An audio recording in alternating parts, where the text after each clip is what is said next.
নমস্কার বন্ধুরা, আপনারা দেখছেন ভারত রেশন। আপনাদের সঙ্গে রয়েছি আমি অমিত। বন্ধুরা দেখুন, ডোনাল্ড ট্রাম্প আমেরিকায় বসে বসে সে ভাবছে যে ভারত আমার হাতের মুঠোয় রয়েছে, আমি যেভাবে ইচ্ছা ভারতকে নাচাতে পারবো। কিন্তু এখন বর্তমানে ভারতে সেই জিনিসটা ঘটছে না। এখন আর ভারত সেই 1975 বা 1970-এর ভারত নয় যে ভারতকে যা বলবে সেইভাবেই নাচবে। আপনারা সকলেই জানেন যে বর্তমানে ভারতের উপর আমেরিকা 50% ট্যারিফ লাগিয়েছে, যেটা আগস্টের শেষ একদম লাস্ট উইক থেকে শুরু হবে। মানে 50% ট্যারিফ, প্রত্যেকটা আইটেমের ওপর 50% ট্যারিফ দেওয়া, মানে বুঝতেই পারছেন যে বিদেশের মাটিতে, বিশেষ করে আমেরিকার মাটিতে আমাদের ভারতীয় প্রোডাক্ট আর বিক্রি হবে না। এখন এই রকম জায়গায় দাঁড়িয়ে যখন ভারত প্রথম থেকেই একটা স্ট্যান্ড নিজের নিয়ে রেখেছে, কিন্তু আমার কোশ্চেন হচ্ছে এখানে যে আমেরিকার যে রাষ্ট্রপতি ডোনাল্ড ট্রাম্প, তিনি যে নিজের মনমানি করছেন, এই ব্যক্তিটাকে আটকানোর জন্য প্রধানমন্ত্রী নরেন্দ্র মোদী বা আমাদের রাজনীতির মহলে কিন্তু প্রত্যেকের একটা না একটা করে কমেন্ট করা উচিত। কিন্তু আমাদের রাজনীতি এমন একটা জায়গায় দাঁড়িয়ে গিয়েছে না যে কেউ কোনো কমেন্ট করবে না। সবাই ভাবছে যে নরেন্দ্র মোদী এখন প্রবলেমে ফেস করছে, প্রবলেমে আছে, তা আমরা আরো হাততালি দেবো আর কি। এদিক দিয়ে আমি অন্যান্য দেশগুলোকে কিন্তু অ্যাপ্রিসিয়েট করি, কারণ তাদের দেশের সম্বন্ধে যদি কোনো রকম কোনো প্রবলেম হয় তাহলে কে রাজনীতিতে প্রধানমন্ত্রী আছে, কে প্রধানমন্ত্রী নেই, কে অপোজিশন, এমন কোনো প্রবলেম থাকে না, তাদের মধ্যে প্রত্যেকে কিন্তু কমেন্ট করে। আমাদের ভারতে কিন্তু সেই জিনিসটা হচ্ছে না। যাই হোক, সেসব কথা পরের কথা। তবুও কিন্তু আমাদের ভারতের সঙ্গে কিন্তু রাশিয়া, জাপান এবং আমেরিকার বেশ কিছু বড় বড় লিডার, তারাও কিন্তু ভারতের পক্ষে হয়ে কথা বলছেন। আজকে সেগুলো নিয়ে আলোচনা করব। রিসেন্টলি দেখুন, রাশিয়া অ্যানাউন্স করেছে যে ভারত আমাদের দেশে এসে ইনভেস্ট করতে পারে বা আমাদের দেশে এসে আমাদের সঙ্গে যৌথভাবে বিভিন্ন জায়গায় কাজ করতে পারে। কি কি কাজ সেগুলো অবশ্যই জানাবো আপনাদের। দেখুন, ভারতকে রাশিয়া সচরাচর এইরকম অফার খুব কোনো দেশকেই দেয়নি আজ পর্যন্ত, কিন্তু ভারতের ওপর তার এই আস্থাটা আছে। কারণটা কি?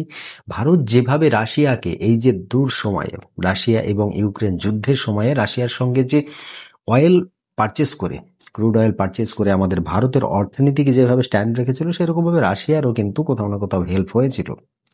তাই রাশিয়া দেখছে যে এই রকম সময়ে, ভারতের যখন খারাপ সময়, সেই সময় যদি ভারতকে কাছে না আনা যায়, ভারতকে যদি কোনো অফার না দেওয়া যায়, তাহলে কিন্তু ভারতের সঙ্গে একদিক দিয়ে খারাপ হবে, এটা তারা বুঝতে পেরেছে। তাই ভারতকে অফার করলো কে?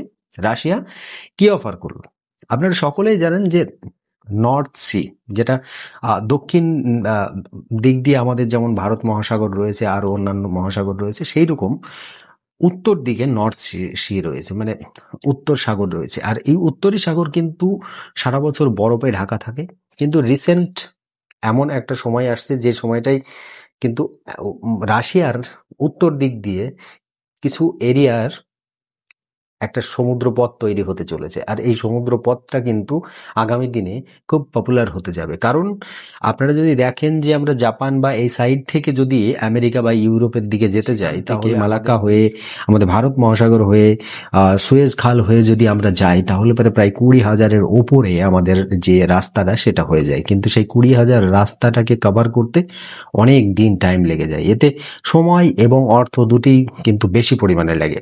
আর যদি আমরা দেখি যে রাশিয়ার যে উত্তর দিক দিয়ে যে সমুদ্রটা রয়েছে, ওই সমুদ্রের যদি রাস্তা তৈরি করা যায় আর সেই রাস্তা দিয়ে যদি যাতায়াত করা যায়, তাহলে কিন্তু 20,000 কিলোমিটারের চাইতে সেটা কম হয়ে গিয়ে দাঁড়াবে প্রায় 13,000 কিলোমিটার। আর এই রাস্তাটার কথাই রাশিয়া বলছে যে নর্থ সিতে যে রাস্তাটা তৈরি হবে, নর্থ সিতে আমরা বিজনেস করতে পারবো, তাতে ভারতের সহযোগিতার দরকার। ভারত এসে আমাদের সঙ্গে যৌথভাবে এই কাজগুলো করুক। অ্যাকচুয়ালি আরও অফার দিয়েছে। রাশিয়া বলছে আমাদের যে সমস্ত জায়গায় গ্যাস এবং পেট্রোলিয়াম, যেসব জায়গায় উত্তোলন করতে হয় আর কি, যেখান থেকে মাটির তল থেকে তো পেট্রোলিয়াম তুলতে হয়, তো সেই সব জায়গাগুলোতে ভারত আমাদের সঙ্গে যৌথভাবে কাজ করতে পারে। মানে একটা কথায় বলা যেতে পারে যে রাশিয়ার মার্কেটে ভারতকে খোলা ছুট দেওয়া হচ্ছে। আমরা যেমন এর আগে একটা টপিক করেছিলাম, এর আগে একটা আলোচনা করেছিলাম যে আমেরিকার যেমন 45 বিলিয়নের একটা মুনাফা আমাদের দেশে আসে, ঠিক সেই রকম কিন্তু 41 বিলিয়নের একটা বাজার রাশিয়া সেটা কিন্তু খুলে দিয়েছে ভারতের জন্য। তাহলে দেখুন কোথাও না কোথাও আমেরিকার সাইড থেকে চলে আসার পরে আমরা কিন্তু অন্য সাইডেও সাপোর্ট পেয়ে যাচ্ছি। এদিকে আবার দেখুন জাপান আবার আমেরিকার অত্যন্ত কাছের বন্ধু হলেও কিন্তু ভারতকে তারা সাপোর্ট করছে। কেমন ভাবে সাপোর্ট করছে? এইরকম সময়ে জাপান অ্যানাউন্স করেছে যে $65 বিলিয়ন তারা ইনভেস্টমেন্ট করবে আমাদের ভারতে। কোন কোন সেক্টরে ইনভেস্টমেন্ট করবে? দেখুন, যে রেয়ার আর্থ, আপনারা সকলেই জানেন যে যে সমস্ত প্রোডাক্টগুলো এই রেয়ার আর্থ, যেটা আমাদের যে ব্যাটারি তৈরি করা, আরো বিভিন্ন যে চিপ এবং খুব মাইক্রো কাজে যেগুলো ব্যবহার করা হয়, তাছাড়াও রয়েছে বিভিন্ন মিনারেলস এবং ফার্মাসিউটিক্যাল সেক্টরে কিন্তু জাপান এই $65 বিলিয়ন একটা ইনভেস্টমেন্ট করবে। আর এটা এটা কিন্তু খুব বড় একটা ব্যাপার, কারণ আমেরিকার এত ঘনিষ্ঠ জাপান হওয়ার সত্ত্বেও যখন ভারতকে এইরকম ভাবে সাপোর্ট করার একটা কথা বলছে, সেই রকম জায়গায় দাঁড়িয়ে আমাদের ভারতের যারা রাজনেতারা রয়েছে তারা চুপ রয়েছে। তাদের শুধু রাজনীতি দরকার আছে, তাদের ওই গদিটা দরকার, যে প্রধানমন্ত্রী নরেন্দ্র মোদীর যে গদিটা রয়েছে সেই গদিটা দরকার। কিন্তু আমরা কোথাও না কোথাও ভুলে যাচ্ছি যে দেশ সবার আগে। যদি দেশ না থাকে তাহলে ওই গদিটার কোনো দাম নেই।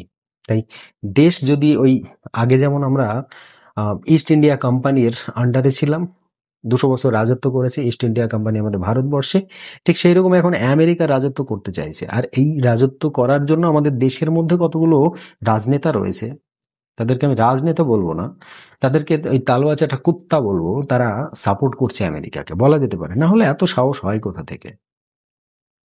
আজকে তখন আমেরিকার ডোনাল্ড ট্রাম্পের নিজের পার্টির একজন নেতা নিকি হ্যালি, আপনারা নাম হয়তো বারবার শুনেছেন। নিকি হ্যালি কি বলছে জানেন তো? সে কিন্তু ডোনাল্ড ট্রাম্পের ওপর মানে কোনো যে ভয় পাবে কি কি সেরকম কিছু নয়। সে ডাইরেক্ট বলছে যে ভারতের সঙ্গে এই যে ইকোনমিক্যালি যে একটা যুদ্ধ চলছে, এইটা করাটা আমেরিকার পক্ষে বা আমেরিকার তরফ থেকে কিন্তু একটা ইকোনমিক্যালি ডিজাস্টার বলা যেতে পারে যে একটা মূর্খের মতো পরিচয়। কারণটা কি? কারণ যে প্রায় 2 থেকে 2.5 দশক ধরে, প্রায় 25 থেকে 30 বছর প্রায় হতে চললো ভারতের সঙ্গে আমেরিকার অল্প অল্প করে সম্পর্কটা ভালো হচ্ছিল, আর এই সম্পর্কটা খারাপ করার জন্য ডোনাল্ড ট্রাম্প জাস্ট 2 মাসও টাইম নিল না। এটাই কিন্তু প্রত্যেকের মুখের একটাই কথা যে ভারত আমাদের কিন্তু একটা স্ট্র্যাটেজিক পার্টনার হিসাবে আমরা দেখছিলাম এতদিন। আমেরিকার তরফ থেকে এগুলো হচ্ছে, কারণ দেখুন শুধুমাত্র ডেমোক্রেটিক পার্টি নয়, রিপাবলিকানের মানে ডোনাল্ড ট্রাম্পের নিজের পার্টির তরফ থেকেও কিন্তু এইসব আলোচনাগুলো হচ্ছে। কিন্তু ডোনাল্ড ট্রাম্প হচ্ছে এমন একটা মূর্খ মানুষ যে শুধুমাত্র নিজের ইগো ছাড়া আর কিছুই বোঝে না। আজকে দেখুন আমেরিকার মধ্যে এটা আলোচনা হচ্ছে যে যদি চীনকে আমেরিকার অত্যন্ত শত্রু হিসাবে মানা হয়, তাহলে আজকের ডেটে এই এশিয়াতে, দক্ষিণ এশিয়া বা এশিয়াতে এমন কোন শক্তি রয়েছে যার সঙ্গে আমেরিকা সহযোগিতা করে, যার সঙ্গে হাত মিলিয়ে চীনকে ডাউন করতে পারবে? বলুন তো। এক তো রয়েছে রাশিয়া, কিন্তু রাশিয়ার সঙ্গে আমেরিকার কোনো দিন মিল হবে না, এটা 100% শিওর। তাই রাশিয়ার সঙ্গে আমেরিকা কোনো দিনে হাত মেলাতে পারবে না। দ্বিতীয়ত, চীনের আশেপাশে আর কোন বড় শক্তি রয়েছে? যদি অল্টারনেট হিসাবে ধরা হয় তাহলে চীনকে সাইড করলে ভারত। আর এই ভারতের সঙ্গে আমেরিকা 25 বছর ধরে যে সম্পর্কটা তৈরি করেছে, বিভিন্ন ওখানকার যে রাষ্ট্রপতি এসেছে আর ভারতের সঙ্গে ভালো ব্যবহার করেছে, তারপর আজকের ডেটে এই সম্পর্কটা এসেছিল। আস্তে আস্তে ভারতের মানুষ কিন্তু বিশ্বাস করা শুরু করেছিল আমেরিকাকে। কিন্তু এখন এই ডোনাল্ড ট্রাম্প আসার পরে জাস্ট 2 মাসের মধ্যে, 2 থেকে 3 মাসের মধ্যে যে খেল একটা দেখিয়ে দিল, তাতে বোঝা গেল যে আমেরিকা কারণ না, আমেরিকা শুধুমাত্র আমেরিকার। মানে তার উপরে ভরসা কোনো রকম ভাবেই করা যায় না। আজকের পর, এই দিনের পর আর কি আমেরিকার সঙ্গে কোনো ভালো সম্পর্ক হওয়ার একটাও বিন্দুমাত্র সম্ভাবনা দেখা যাচ্ছে? আপনারা একবার বলতে পারবেন, যে কমেন্ট বক্সে বলুন যে যদি আপনাদের মনে হয় আমেরিকার সঙ্গে ভারতের বিন্দুমাত্র ভালো সম্পর্ক হওয়ার একটা চান্স আমরা দেখতে পাচ্ছি আগামী দিনে, তাহলে অবশ্যই সেটা কমেন্ট বক্সে জানাবেন কোন দিন সেটা। দেখুন আমেরিকা হচ্ছে শুধু নিজের ফায়দাটুকু জানেন। এতদিন আমেরিকার সঙ্গে ভারতের সম্পর্ক ভালো ছিল না, তখন কিন্তু ভারত ট্রেডও করতো প্রায় ওই 10 থেকে 20 বিলিয়ন মতো। কিন্তু সেই আমেরিকায় আজকে $119 বিলিয়ন ট্রেড দিচ্ছে ভারতকে। কিন্তু কেন কেন দিচ্ছে? এর প্রফিটটা কার? প্রফিটটা কি শুধু ভারতের? আমেরিকার কোনো প্রফিট নেই। চীনকে বাইপাস করার জন্য বা চীনকে কাউন্টার করার জন্য তারা ভারতের সঙ্গে সম্পর্কটা ভালো করছে, কারণ একমাত্র দেশ যে দেশটা চীনকে টক্কর দিতে পারে এই এশিয়াতে, দক্ষিণ এশিয়াতে। আপনি পাকিস্তান বলবেন, চীনের আশেপাশে যে সমস্ত দেশ রয়েছে তাদের কথা বলছেন, পাকিস্তান বলবেন, আফগানিস্তান বলবেন, কার ক্ষমতা আছে চীনের সঙ্গে টক্কর নেওয়ার? শ্রীলঙ্কা, বাংলাদেশ, ওদিকে মায়ানমার, চলে আসুন এই সাইডে জাপান, কারোর ক্ষমতা আছে চীনের সঙ্গে টক্কর নেওয়ার? কিন্তু আছে একমাত্র দেশ যেটা হচ্ছে চোখে চোখ রাঙিয়ে চোখ তুলে কথা বলে, সেটা হচ্ছে ভারত। আর এই ভারতকেই আমেরিকা কিন্তু তার বন্ধু লিস্ট থেকে অনেক দূর একটা লিস্টে ফেলে দিয়ে আসলো। আর এটা আগামী দিনে আরো কত দশক লাগবে ভালো হতে সেটা আপনারা সকলেই জানেন। আপনারা জানেন যে 1998 সালে আমাদের ভারত সরকার যখন পরমাণু বোমা টেস্ট করে, সেই সময় কিন্তু আমেরিকা আমাদের উপর ট্যারিফ লাগিয়েছিল, এবং আমাদের উপর শুধুমাত্র ট্যারিফ নয়, আমাদের উপর বিভিন্ন জায়গায় স্যাংশন লাগিয়েছিল। আর সেই স্যাংশনগুলো 98 থেকে 2002, মাত্র 4 বছরের মধ্যে কিন্তু তাদেরকে তুলে নিতে হয়েছে। এই বছরও ঠিক এক্স্যাক্টলি ওইটাই হোক। আমরাও চাই আমেরিকা স্যাংশন দেখ, আমাদের ভারতের উপরে যতটা পারবে তারা আমাদেরকে নিচে নামানোর চেষ্টা করুক। আর এরপরে যখন আমরা একবার খাড়া হয়ে উঠব, আমরাও চাই আমেরিকা আমাদেরকে আটকিয়ে রাখুক, আর আমাদের নিজেদের আমরা আত্মনির্ভর হই। আত্মনির্ভর যখনই আমরা হব, তখন কিন্তু আর আমেরিকার দিকে নজর দেব না, যেমনটা আর কি চীন করেছে। চীন কিন্তু সবসময় বসে থাকে যে আমেরিকা কবে আমাদেরকে স্যাংশন দেবে, আর আমরা ঠিক আমেরিকার কপি করে ফেলবো। তো সেই রকম হয়েছে আজকের ডেটে আমাদের ভারতের তরফ থেকেও, আমাদের প্রধানমন্ত্রী তরফ থেকেও, এবং আমাদের যে সরকার রয়েছে গভর্নমেন্ট, তার তরফ থেকেও কিন্তু এটা অ্যানাউন্স করা উচিত যে আমরা স্বনির্ভর হচ্ছি, এবং তার জন্য আমাদের কিছু প্ল্যাটফর্ম তৈরি করে দেওয়া উচিত। যেমন ধরুন, আমরা সোশ্যাল মিডিয়ার জন্য আমেরিকার উপর ডিপেন্ডেন্ট।